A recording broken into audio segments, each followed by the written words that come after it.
maraming salamat sa inyo mga sa aking mga nakaraang vlog at kayo ay nanood at nag-comment. Marami po salamat. Ito po yung lingkod, si Freddy. Ngayon sa aking YouTube channel at Pilipino sa America Vlog YouTube channel. At kung di pa kayo nakapag-subscribe, please subscribe to my channel. Just press the red button below and you will be in and you're subscribed and it's all free. Now, if you could share this video so much to your friends and benefactors as well as in your family circle, so much the better, and I appreciate it very much. And give me a big like and make some comment, whether in English or in Filipino. Okay? Okay. Ang aking content today, my content for today is, ito na yung just ka-upload lang ni Maharlika, and I would like to make a counter to this walang yan itong walang modo na itong si Maharlika. Okay? Sinasabi niya na yung daw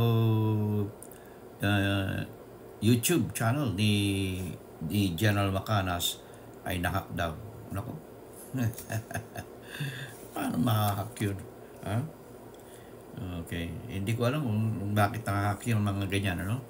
Kasi masyadong madali yung kanilang yung madaling pasukin yung kanilang mga channel. Ganito yan, ano? Hindi lang ito sa inyong kalaman. Sa inyong kalaman. Ang ating presidente ay ngayon ay nasa Germany at yan pagkatapos ng Germany ay pupunta sa Czech Republic. Okay? At ang Czech Republic ay interesado kasi ito ay mayamang bansa dyan sa Europa. Pagkatapos ng Germany ay hindi ko lang alam kung magte-train lang si Pangulong Marcos, punta na si Czechoslovakia. Napakalalapit kasi yung Europe niya, mayayaman yung bansa niya. Ngayon, kaya siya nagpunta yan ay para sa kalakalan, trade agreement, bilateral trade agreement, security. At looks like na gusto yata ng Pilipinas maging member ng NATO. Okay? Kasi nga, pinipressure tayo dyan sa China nagiging masyadong agresibo. At itong si Maharlika ay sumasama pa. At yung mga pro-China dyan, sumasama pa. Yung nakarang vlog ko ay binanggit ko yung mga prayer rally na sinusuportahan din ni Maharlika. At ito ay inadmit na ni Maharlika na ito ay looks like hindi prayer rally. Ito ay ginamit lang nila upang ipagpatuloy nila ang kanilang kampanya para ibaksak ang gobyerno ni Ferdinand Marcos Jr. At ito ay labag sa saligang batas at ito ay nakakaangkop upang reviewin ng National Security Council ang anti-terror law na pinirmahan ni Pangulong Rodrigo Roa Duterte. Ang lahat na ito ay pumapasok sa anti-terror law. Nasabi ko na yan na ano bang anti-terror law? Ito ay isang seryosong kaso to. Itong anti-terror law. Ito ay upang pabaksakin ang gobyerno at itong gusto mangyari ni Maharlika at ng iba pang mga speaker dyan sa prayer rally. Yan. Ang anti-terror law ay maaaring gumana sa pamamagitan ng National Security Council. Di po ba? Okay. Ito po ang mga speaker noong nakaraan ay puro pag-atake at itong ginagawa ni Maharlika ay puro personal. Walang basis, walang ebidensya. At ito ay ginagawa lang niya mga spekulasyon na ini-speculate nila na mangyayari na hindi naman pwede mangyari. Okay?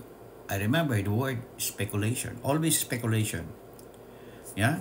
At ang sabi niya dito, ang mga participant daw sa mga prayer rally daw, fake, ay dumadami daw. Kasi meron pa nga mga tawag dito, mga ang ma-attend ay may mga tribal groups. Nakukuwawa naman yung mga tribal groups, ano? Ang isipin mo dyan sa mga prayer rally niyan, nag-aaral ba yan? Nagsipag-aral ba yan? Tanungin ko nga kung nagsipag-aral kayo, mga member kayo ng Church of Christ, Church of Jesus Christ. Sumasama kayo dyan. Araw-araw kayo nandyan. Sumasama kayo araw-araw o alternate kayo? Paano? Kung ikaw ay nag-aaral, hindi ka pumasok na isang araw, malaki mawawala sa'yo. Malaki, lalo kung ikaw ay nasa college na. Kung ikaw ay nagtatrabaho, hindi ka kikita. Tapos kawawa ang pamilya mo, sasabihin mo, mahirap ang buhay. Tama po ba yun? Hindi karapat-dapat ito. At ito ay nilalason ng kaisipan nyo. Ang ginagawa nitong si Maharlika, una, para lumaki ang kanyang channel at kumita siya sa YouTube. Pangalawa, ito ay isang pakana ng propaganda ng China. Is what? To destroy the Philippines. The China is out to destroy the Philippines. Nakalagay yan sa news. At ito ay isang tactics. Ito ay black propaganda ng China. Kaya may problema to si Maharlika eh. Pag ginera tayo ng China, ang lahat ng lumalaban sa gobyerno pwedeng kasuhan ng treason. At ano ang sagot sa treason? Bang! Kasi nasa gera na tayo eh. Pag napatunayan kang treason, patay kang bata ka. Mabigat ang treason kaysa sa sedition. Pagtataksil sa bayan ng treason. Isipin na lang yun. Sa isang pamilya, nag-aaway-aaway kayo. Lalo kung ako ang padre de pamilya, inaaway ako ng anak ko. Paano tayo angat? Hindi ka nagtitiwala sa isang leader na katulad ko. Kung nagkakaisa-isa kayo sa isang pamilya, aangat kayo.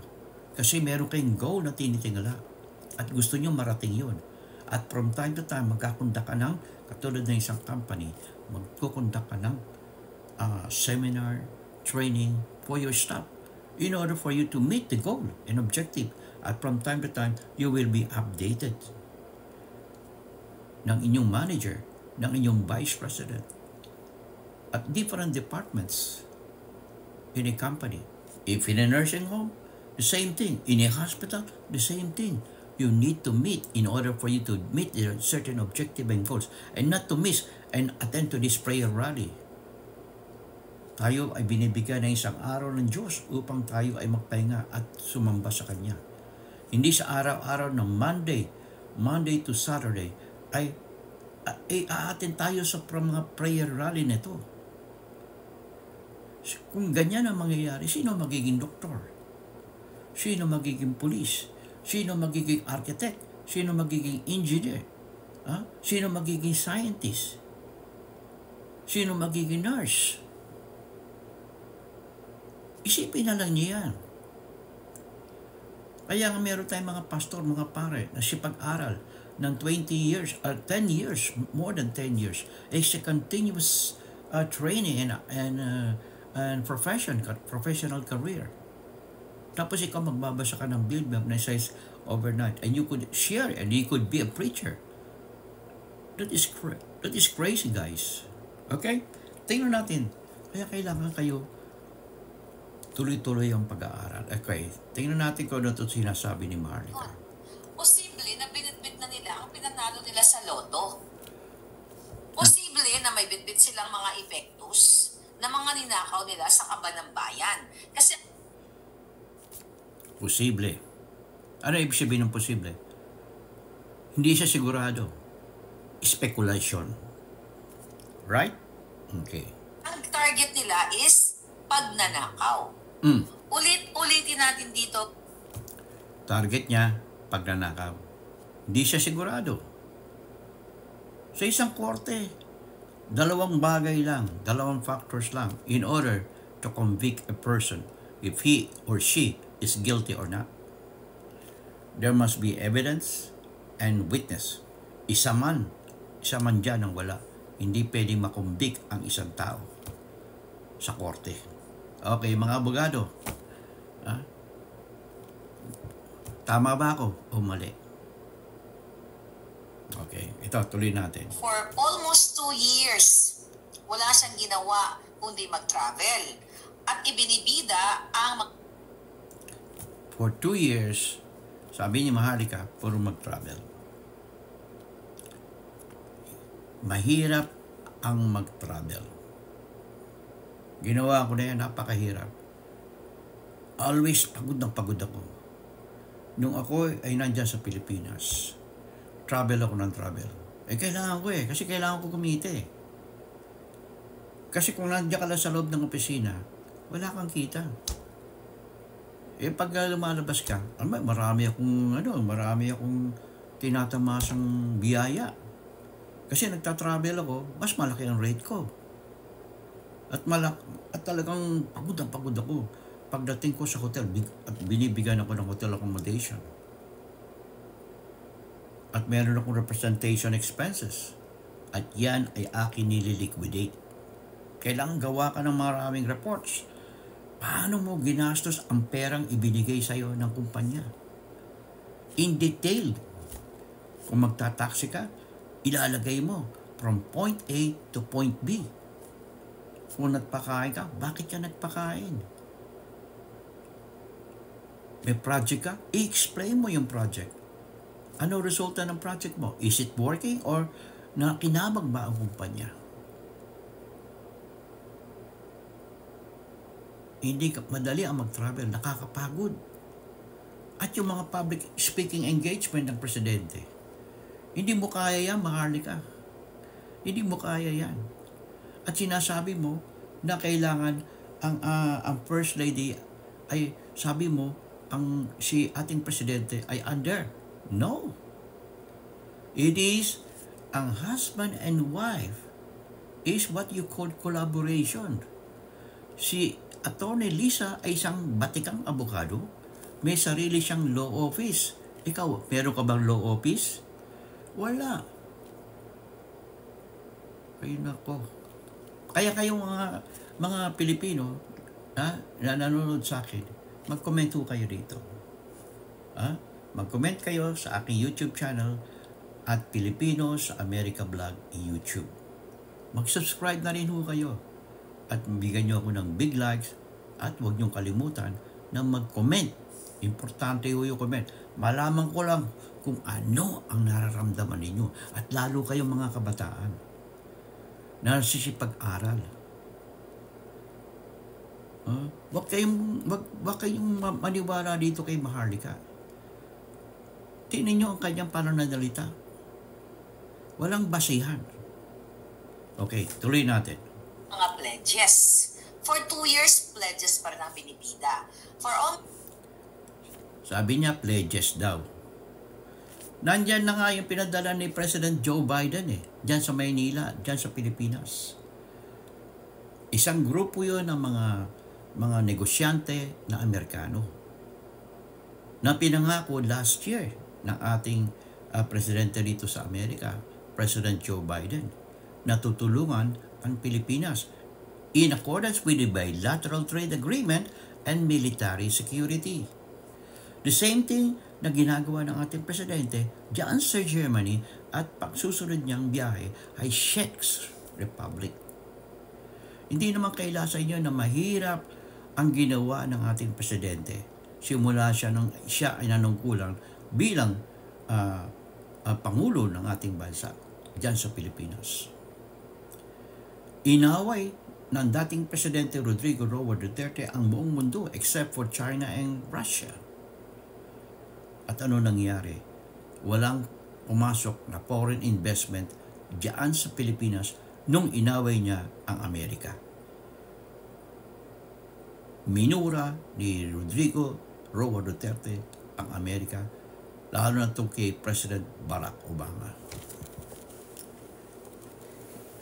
Ano naman yung si Barack Obama? Harvard graduate yan. Matindi yan. At ang public speaking niya matindi. makikita niyo ang katalinuhan niyan. Harvard University, maski na yung kanyang asawa. Harvard University. Ang digong Duterte, ilang beses yatang kumuha ng board exam, ng bar exam. Hindi nga maka-English ng dire-diretso eh. At maya ay papalit-palit ng desisyon. Okay?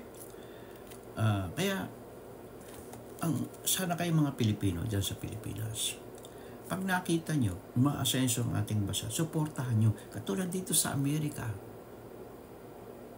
Gumaganda ekonomiya, marami sumusuporta sa presidente rito, kay Joe Biden. Kasi nakikita nila nararamdaman nila. At para maramdaman mo ang ekonomiya, kung umaasenso, abay ikaw na sa'yo na malalaman.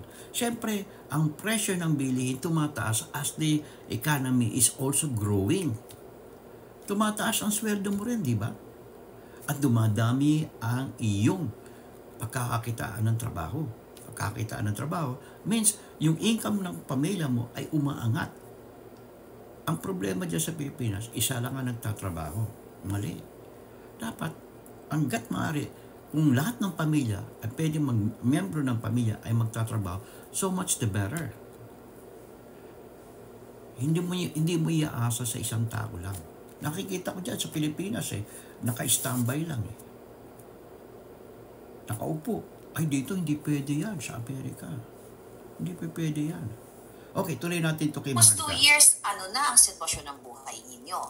Nagkatrabaho ba kayo? Yan. Ang mga OFW nakabalik ba? Dahil sa mga pledges na ito, dahil ba nabigyan kayo ng opportunity? So yun yung...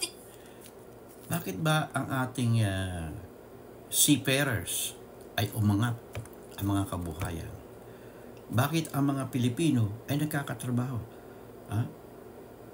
Maraming trabaho ang available ngayon sa Pilipino upang mag-abroad. Kasi ang ginagawa ng ating Pangulo ay para dumami ang trabaho dyan sa Pilipinas sa pamamagitan ng pag-abroad. Kasi hindi nga kayang overnight ang economy natin. Katulad niya, last year pa nagpunta rito sa Amerika ang ating presidente. Ngayon dumating ang mga prospective investor na Amerikano dyan sa Pilipinas. Last year, ang Czech Prime Minister ay narito.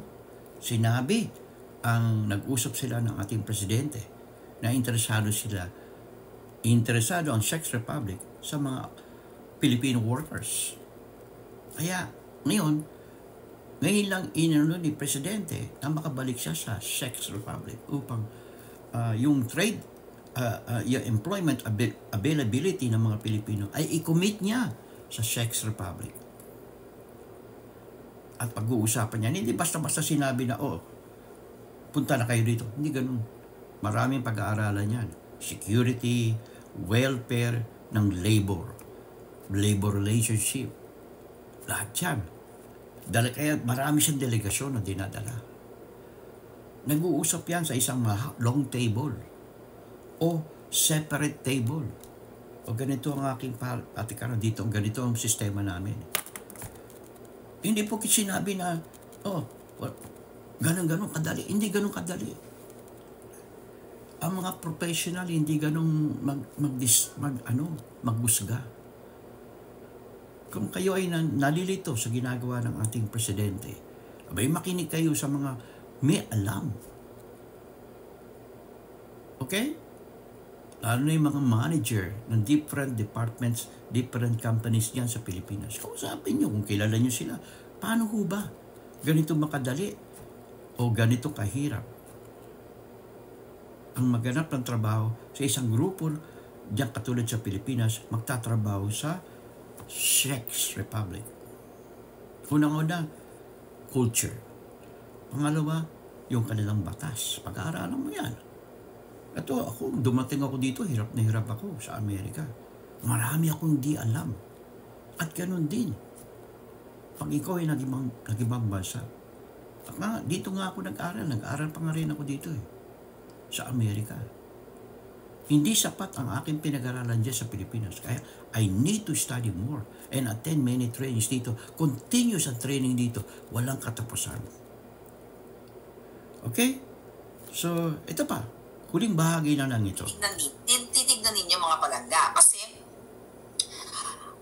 yung laban dyan sa nangyayari ngayon sa Liwasang Bonifacio, hindi lang yan laban para kay Pastor Kibuloy. Okay?